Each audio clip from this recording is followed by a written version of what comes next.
May 5, 1945. Czechoslovakia, 150 kilometers southeast of Prague. SS Sturmbannführer Karl Nicolaus Lech stood on a hillside watching the roads below fill with thousands of German soldiers, vehicles, tanks, and civilians, all moving westward in desperate flight from the advancing Soviet Red Army. Nicolaus Lech commanded a Kampfgruppe, battle group, from the 11th SS Panzer Division Nordland, one of the elite Waffen-SS formations that had fought on the Eastern Front for years and that now faced annihilation as Germany collapsed. The war was ending. Everyone knew it. Hitler had committed suicide on April 30th. Berlin had fallen to Soviet forces on May 2nd. German forces were surrendering across Europe. But formal surrender had not yet occurred, and Soviet and American forces had not yet linked up completely, leaving gaps where German units could still attempt to escape westward to surrender to Americans rather than to Soviets. For SS soldiers, surrendering to Soviets meant certain death or decades in Soviet labor camps. The Waffen-SS had committed terrible atrocities across the Eastern Front during 4 years of war. SS units had participated in anti-partisan operations that killed tens of thousands of civilians. SS combat units had killed Soviet prisoners. Soviet propaganda portrayed the SS as the worst of Nazi Germany, as criminals who would receive no mercy. SS soldiers knew that Soviet captivity would be brutal and that many would not survive. Surrendering to Americans offered hope of survival. American treatment of prisoners was generally humane. American prison camps provided adequate food and medical care. American authorities processed prisoners relatively quickly, and most would eventually be released. The choice was obvious. Reach American lines at any cost. Surrender to Americans. Survive the war. The problem was geography. On May 5, 1945, the 11th SS Panzer Division Nordland was positioned in Czechoslovakia between advancing Soviet forces coming from the east and American forces that had halted their advance from the west, along what would become the demarcation line dividing Soviet and American occupation zones. The Americans had reached positions approximately 100 kilometers west of where Nordland was located. Between Nordland and the Americans were retreating Wehrmacht units, Czech partisans who were attacking German forces, Soviet advance units that had broken through German defensive lines, and complete chaos as Germany's military command structure disintegrated. Nicolaus Lech's orders from Division Command were clear. Disengage from Soviet forces, move west as quickly as possible, avoid combat with American or Czech forces if possible, but fight through if necessary. Reach American lines, surrender en masse as a formed military unit, rather than as scattered individuals. The division's remaining tanks, perhaps 15 Panther and Panzer IV tanks out of the hundreds the division had fielded at its peak, would lead the breakout. The division's infantry would follow in whatever vehicles remained operational or would march on foot. Wounded soldiers would be transported in ambulances and trucks. Civilians who had been fleeing westward alongside German forces, ethnic Germans from Eastern Europe, refugees from areas already overrun by Soviets, would be allowed to accompany the column because abandoning them would condemn them to Soviet revenge for collaboration with Germans. The movement began on the night of May 5th. Nordland's remaining combat-capable units, perhaps 4,000 soldiers out of the division's original strength of 15,000, organized into march columns and began moving west under cover of darkness. The division's Panther tanks led each column, ready to fight through any resistance. Behind the tanks came half-tracks carrying Panzer Grenadiers, mechanized infantry, followed by trucks carrying supplies and wounded, followed by soldiers marching on foot, followed by streams of civilian refugees with their belongings loaded onto carts and wagons. The column stretched for kilometers along roads and trails leading westward through hilly Czech countryside. The movement was detected immediately by Soviet forces who had been pursuing Nordland for days. Soviet Il-2 Sturmovik ground attack aircraft appeared at dawn on May 6th and began strafing and bombing the German columns. The Il-2s made repeated passes, firing rockets and cannons at vehicles and at soldiers, causing casualties and forcing the columns to scatter into cover. German anti-aircraft guns, 20mm flak, and 37mm guns mounted on half-tracks, fired back, downing several Il-2s, but unable to stop the attacks completely. The German columns regrouped and continued moving westward despite the air attacks, accepting casualties as necessary cost of escape. The first major ground engagement occurred on May 6th afternoon, when Nordland's lead elements encountered a Soviet blocking force, perhaps 500 Red Army infantry with anti-tank guns and T-34 tanks, positioned across the road the Germans needed to use. The Soviet force had been positioned specifically to block German units attempting to escape westward. Nicolusy Lech assessed the situation quickly. His force outnumbered the Soviets and had superior tanks. The Panther tank's 75mm guns could destroy T-34s at ranges where the T-34's 76mm guns were ineffective against Panther frontal armor. But fighting a major engagement would cost time and casualties that the division could not afford. He decided to bypass the Soviet position by moving cross-country through forests north of the road. The bypass took hours and damaged several vehicles that broke down on rough terrain, but it avoided a costly battle and kept the column moving westward. On May 7th, the situation became more complex. German radio operators monitoring Allied communications heard that Germany had signed unconditional surrender documents effective May 8th at 2301 hours.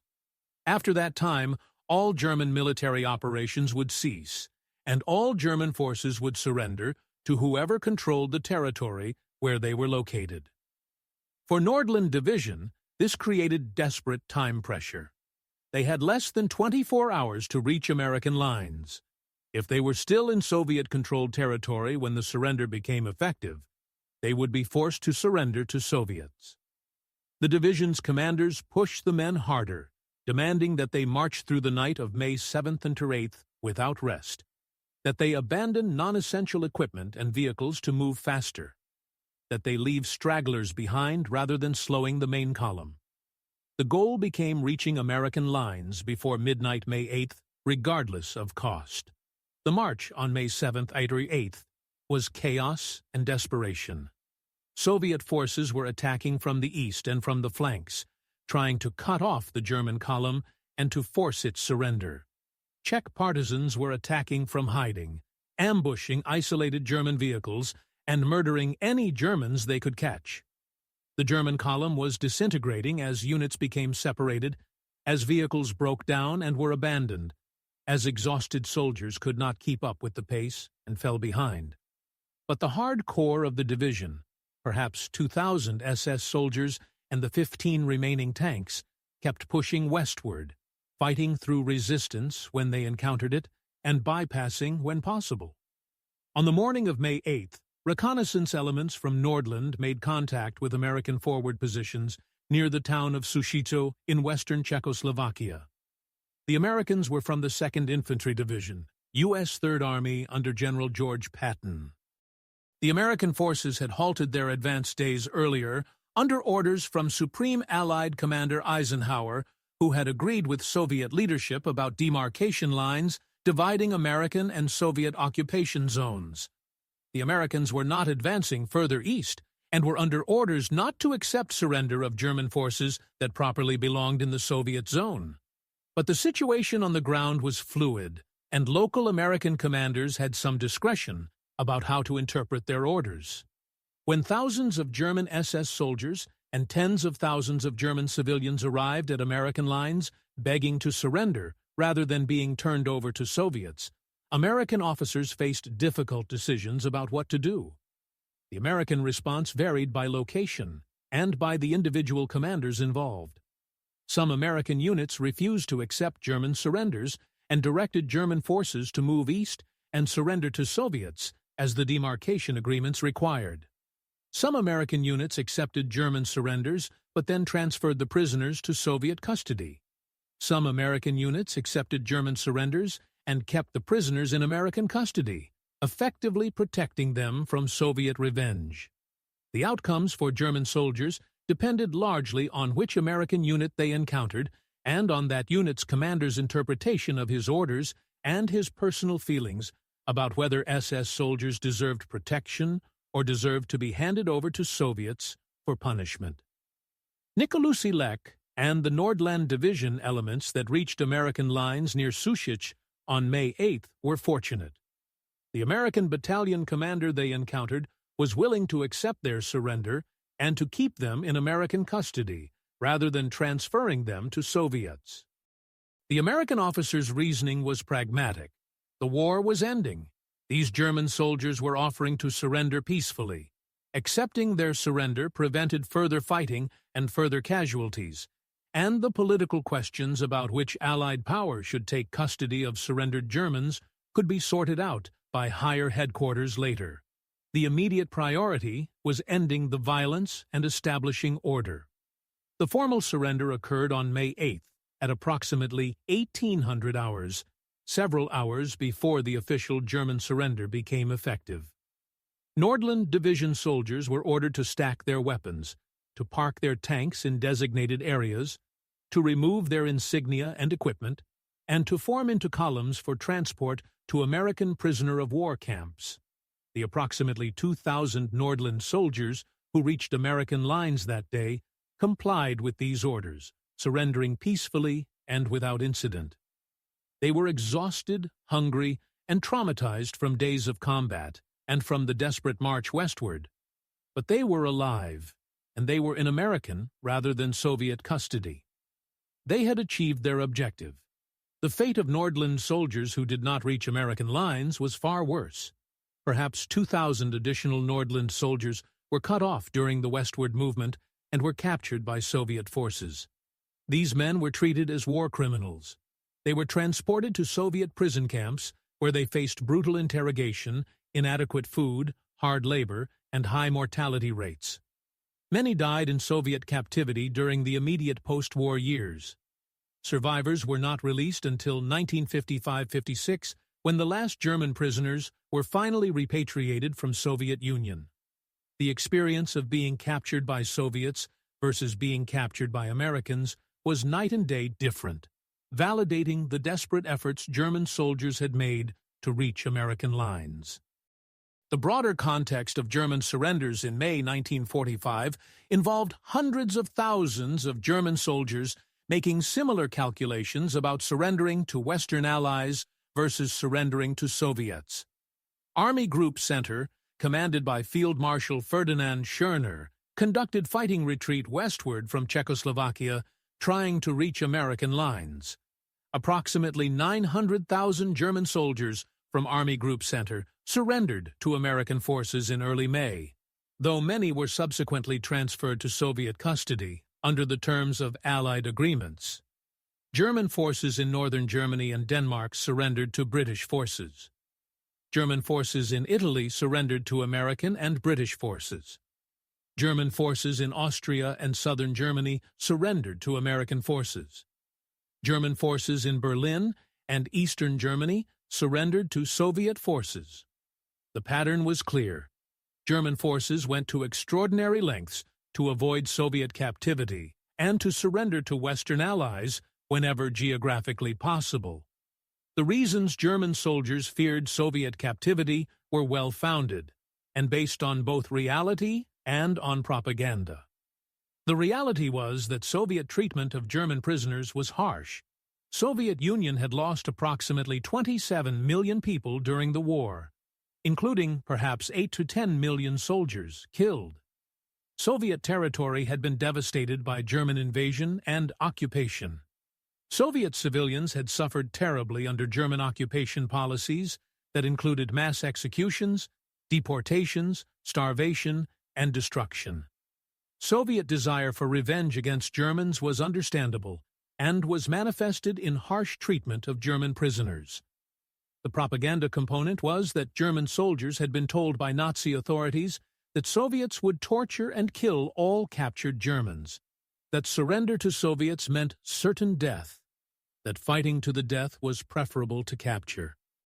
This propaganda was exaggerated but was believed widely, particularly among SS soldiers who knew that their units had committed atrocities and who expected harsh treatment in return. The combination of reality and propaganda created a situation where German soldiers would take enormous risks to avoid Soviet capture. The American treatment of German prisoners was generally humane and followed Geneva Convention requirements, even though Germany had violated those requirements in its treatment of Soviet and other Allied prisoners. American POW camps provided adequate food, medical care, and shelter. American guards generally did not abuse prisoners. American authorities processed prisoners efficiently, and most were released within 1 to 3 years after the war. The contrast with Soviet captivity, where prisoners faced brutal conditions and where many were not released until 10+ years after the war, made surrender to Americans vastly preferable from German perspective. The ethical questions about whether SS soldiers deserved protection from Soviet revenge were debated among Allied commanders and remained controversial. Some argued that SS soldiers were war criminals who had committed terrible atrocities and who deserved whatever punishment Soviets inflicted. Some argued that surrendered soldiers were entitled to humane treatment, regardless of their unit affiliations or previous actions. Some argued that accepting SS surrenders and protecting them from Soviet revenge violated Allied agreements and undermined Allied unity. Some argued that preventing further bloodshed and ending the war peacefully was more important than settling scores. The debates reflected fundamental tensions about justice versus mercy, about collective guilt versus individual responsibility, and about whether the war's end should prioritize punishment of Germans or should prioritize establishing peace and order. The decisions made by individual American commanders on the ground in early May 1945 about whether to accept German surrenders and whether to transfer prisoners to Soviet custody shaped the fates of hundreds of thousands of German soldiers. Those decisions were made in chaotic circumstances, often with minimal guidance from higher headquarters, and were influenced by the personal values and judgments of the commanders involved. Some commanders prioritized following orders and maintaining Allied unity, accepting German surrenders but then transferring prisoners to Soviets as agreements required. Some commanders prioritized humanitarian concerns and protecting prisoners from harsh treatment, accepting German surrenders and keeping prisoners in American custody despite potential diplomatic complications. The variety of outcomes meant that German soldiers' fates depended heavily on luck, on which American unit they encountered, and on that unit's commander's interpretation of his obligations. The specific case of the 11th SS Panzer Division Nordland illustrates the range of experiences. The division had been formed in 1943 from foreign volunteers, Norwegians, Danes, Dutch, and ethnic Germans from various countries, who had volunteered to fight for Germany against Bolshevism. The division fought on the Eastern Front continuously from 1944 through 1945, participating in defensive battles in the Baltic states, in Poland, and finally in Germany and Czechoslovakia. The division's combat record was mixed. It fought effectively in defensive operations and was considered one of the more capable Waffen-SS divisions, but it also participated in anti-partisan operations and in actions against civilians that constituted war crimes. By May 1945, the division had been reduced to perhaps 6,000 effective soldiers from its peak strength of 15,000, 20,000. The westward movement in early May split the division further, with approximately 2,000 reaching American lines, approximately 2,000 captured by Soviets, and the remainder killed in fighting or scattered and captured individually. The soldiers who reached American custody survived the war, and most were eventually released and repatriated to their home countries. The The soldiers captured by Soviets faced years of harsh captivity, and many did not survive. The personal testimonies from Nordland Division soldiers who participated in the westward march provide harrowing accounts of the desperation and chaos of those final days. Otto Kumm, a Norwegian volunteer who served in Nordland, described the march in a 1983 interview. "We knew the war was lost. We knew Germany would surrender. Our only hope was to reach the Americans before the surrender became official. We marched day and night. We abandoned our vehicles when they ran out of fuel. We left our wounded who could not walk because carrying them would slow us down and would get us all captured. Soviet aircraft attacked us constantly. Czech partisans ambushed us from the forests. We fought several engagements with Soviet troops who tried to cut us off. Men were dying every hour from exhaustion, from wounds, from Soviet attacks. But we kept moving west because we knew that Soviet captivity meant death. When we finally saw American tanks, we cried with relief. We were safe. We had made it." His testimony captures both the physical ordeal and the psychological relief of reaching American lines. The military operations during Nordland's westward movement involved combined arms coordination under impossible circumstances. The division's tanks provided the core of combat power, engaging Soviet forces when unavoidable, and providing firepower to break through blocking positions. The Panzer Grenadiers provided infantry support for the tanks and secured flanks against partisan attacks. The artillery batteries provided fire support when they could, though ammunition was scarce and many guns were abandoned when they could not be towed further. The anti-aircraft units protected against Soviet air attacks, though they could not stop all attacks and suffered heavy casualties. The logistics elements attempted to maintain fuel and ammunition supplies, though the supply situation deteriorated continuously as stockpiles were exhausted and no resupply was possible. The medical services treated wounded, but had to make terrible triage decisions about who could be transported and who would be left behind. The coordination of these elements while moving rapidly westward under constant attack required exceptional leadership and discipline. That Nordland maintained cohesion and combat effectiveness through this ordeal testified to the quality of its training and to the leadership of its officers. The role of Waffen-SS ideology in motivating the desperate westward march was significant. SS soldiers had been indoctrinated to believe that they were elite warriors fighting for civilization against Bolshevism. They believed that surrender was dishonorable and that death was preferable to capture. But by May 1945, pragmatism had replaced ideology for most. The westward march was not motivated by continued belief in Nazi victory or by desire to continue fighting. It was motivated by desire to survive. SS soldiers knew that ideology would not protect them in Soviet captivity, and that their best chance of survival was reaching American lines. The gap between ideological indoctrination and pragmatic survival calculation illustrated how military realities overrode ideological commitments when soldiers faced certain death. The impact on Czech civilians caught between retreating German forces and advancing Soviet forces was tragic. Czech partisans rose up against German occupation in early May 1945, attacking German forces and German civilians in revenge for 6 years of occupation. The uprising created chaotic three-way conflict, where German forces were fighting Soviets and Czech partisans simultaneously while trying to escape westward. German reprisals against Czech civilians who participated in or supported the uprising were harsh. Czech partisan attacks on German civilians fleeing westward were equally brutal. Thousands of civilians, Czech and German, died in the violence that accompanied Germany's collapse in Czechoslovakia.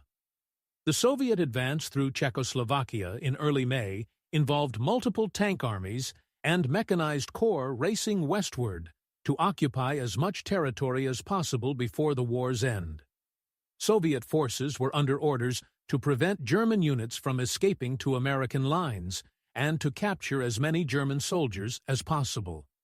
Soviet commanders deployed blocking forces across likely German escape routes and organized pursuit forces to chase retreating German columns. The operations were complicated by logistics challenges because Soviet supply lines were extended and because damaged infrastructure in Czechoslovakia made rapid movement difficult.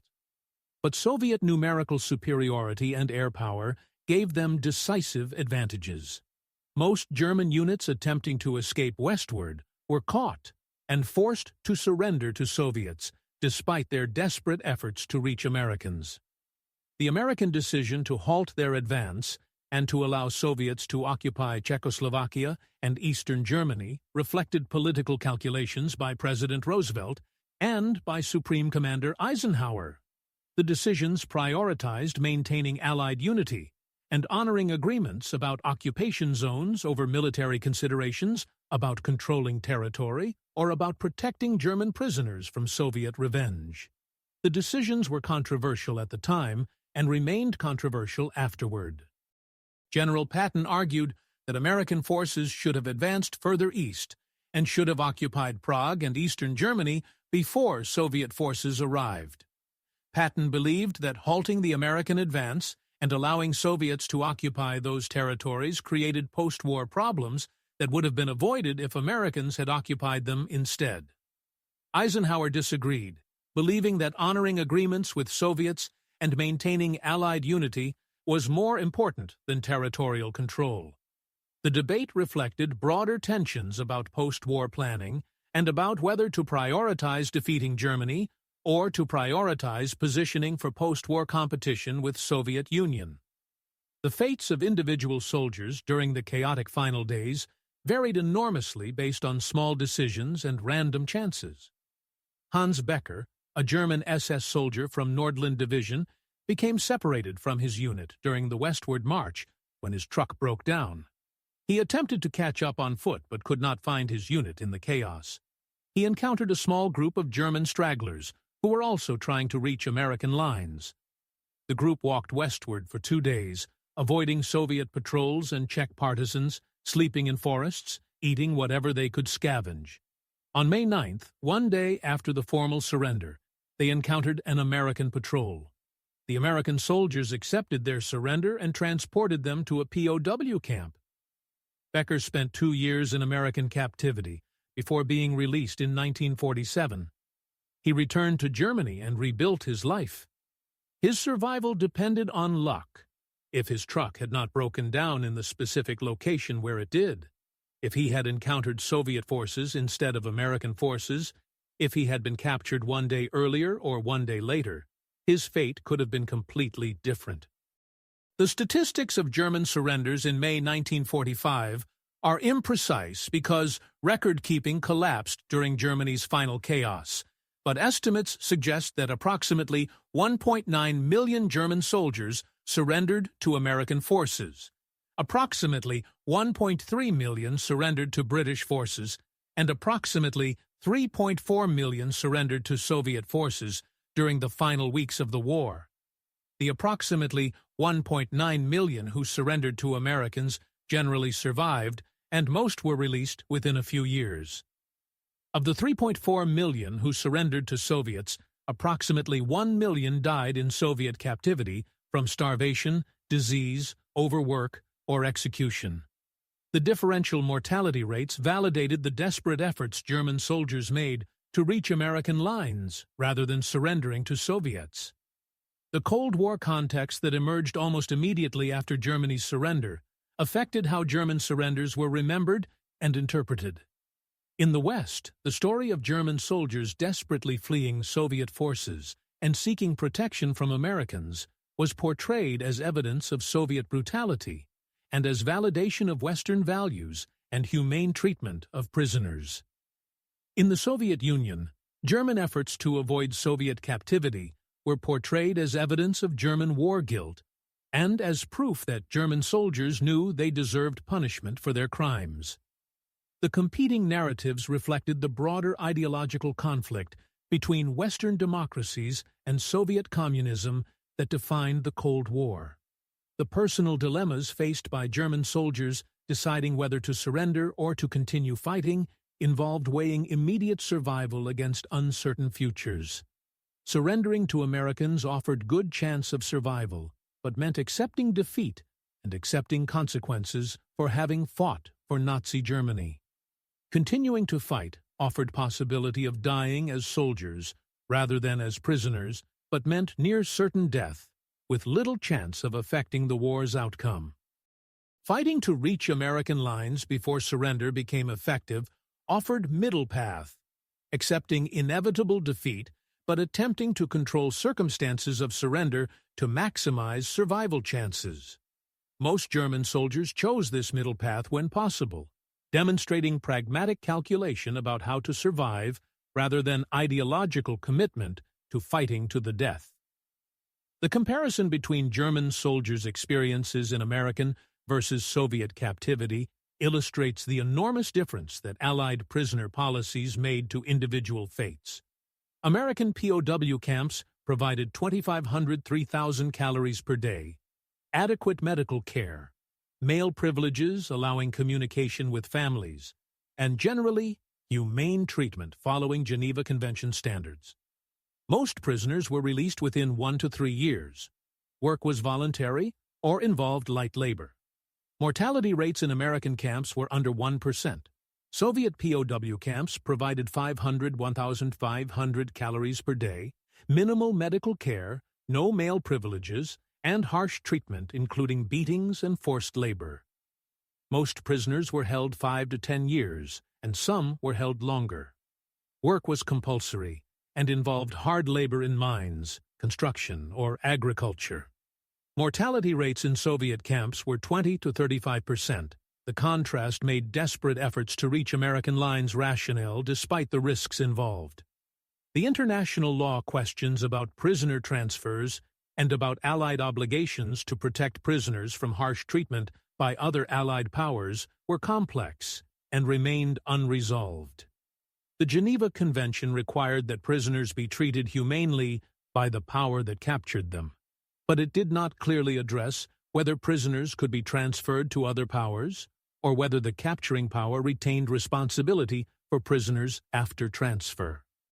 American authorities argued that transferring German prisoners to Soviet custody fulfilled Allied agreements about occupation zones and about Soviet rights to take custody of prisoners captured in designated Soviet zones. Critics argued that American authorities knew that Soviet treatment would be harsh, and that transferring prisoners to such treatment violated American obligations to ensure humane treatment. The debate was never fully resolved, and the practice varied. Some German prisoners were transferred to Soviet custody, while others were kept in American custody, depending on location, timing, and decisions by local commanders. The memorial culture surrounding German soldiers who died trying to reach Allied lines has been controversial. In Germany, memorials honor soldiers who died in final days of war. But controversy exists about whether such memorials glorify soldiers who fought for Nazi regime or whether they appropriately recognize that ordinary soldiers were victims of leadership failures. In Czech Republic, memorials focus on Czech suffering during German occupation and on Czech liberation by Soviet forces, with little recognition of German soldiers' desperate attempts to escape Soviet captivity. The competing narratives reflect unresolved tensions about how to remember the war's end, and about whether German soldiers deserve sympathy or whether they deserve condemnation for having served Nazi regime. The leadership decisions by SS commanders during the final days involved balancing military duty to continue fighting with moral responsibility to preserve soldiers' lives. Commanders who ordered continued resistance after Germany's defeat was obvious were responsible for casualties that served no military purpose. Commanders who ordered surrender saved lives, but violated their oaths and their orders. Commanders who ordered westward marches to reach American lines attempted middle path that preserved honor through continued military cohesion while pursuing pragmatic goal of survival. The decisions reflected different values and different judgments about duty, honor, and responsibility. The historical assessment of the 11th SS Panzer Division Nordland and similar Waffen-SS units that fought to reach Allied lines must acknowledge both their military effectiveness and their criminal record. Nordland fought capably in defensive operations and maintained discipline and cohesion through the war's final chaos. But Nordland also participated in anti-partisan operations that killed civilians and in other actions that constituted war crimes. Recognizing the division's military competence does not excuse its crimes, and acknowledging its crimes does not erase recognition of the soldiers' desperate efforts to survive the war's end. Both aspects of the historical record must be preserved without allowing either to dominate the narrative completely. The post-war fates of Nordland soldiers who survived American captivity varied.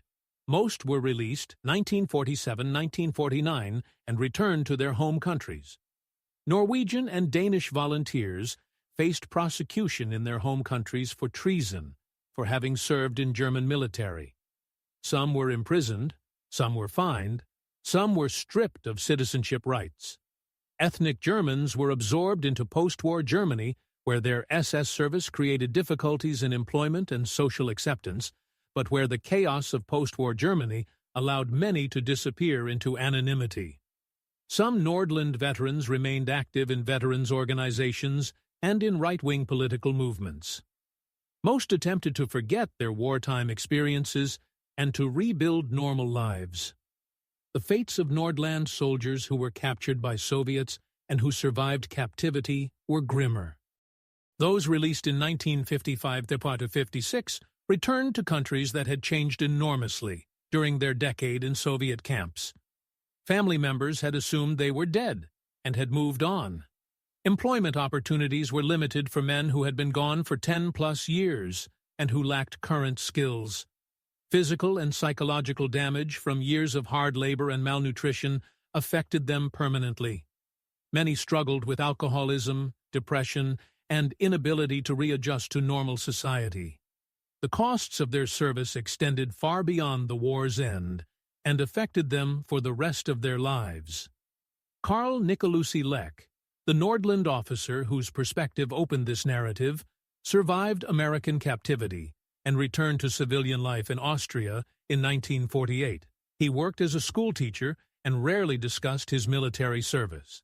He died in 1979 at age 61. His obituary mentioned his wartime service briefly, but focused on his post-war life and career. His experience illustrated how many former SS soldiers attempted to leave their pasts behind and to build new identities in post-war societies that preferred to forget rather than to confront the complexity of individual Germans' wartime experiences.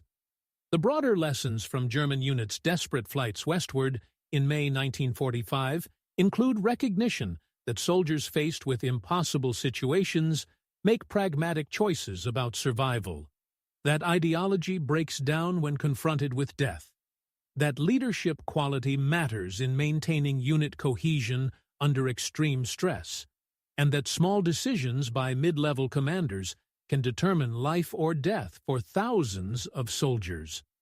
The events also illustrate how political decisions about occupation zones and prisoner custody affected individual soldiers' fates in ways that the soldiers could not control, and how Allied disagreements about how to treat defeated Germans created situations where German soldiers' survival depended on which Allied power captured them. These dynamics shaped not just the war's end, but also the early Cold War, as competing narratives about German soldiers' desperation to avoid Soviet captivity reinforced Western views of Soviet brutality and Soviet views of Western sympathy for fascist criminals. The legacy of May 1945's chaotic final days remains contested. For some, the desperate westward flights represent tragic final chapter of war, where ordinary soldiers tried to escape consequences of their leaders' criminal policies. For others, the flights represent failure of justice, where war criminals escaped appropriate punishment by reaching sympathetic Allied powers rather than facing the revenge of the peoples they had victimized. The competing interpretations reflect broader unresolved questions about guilt, responsibility, justice, and mercy that persist in historical memory about World War II and about how societies should remember complex events where victims and perpetrators are not always clearly distinguished.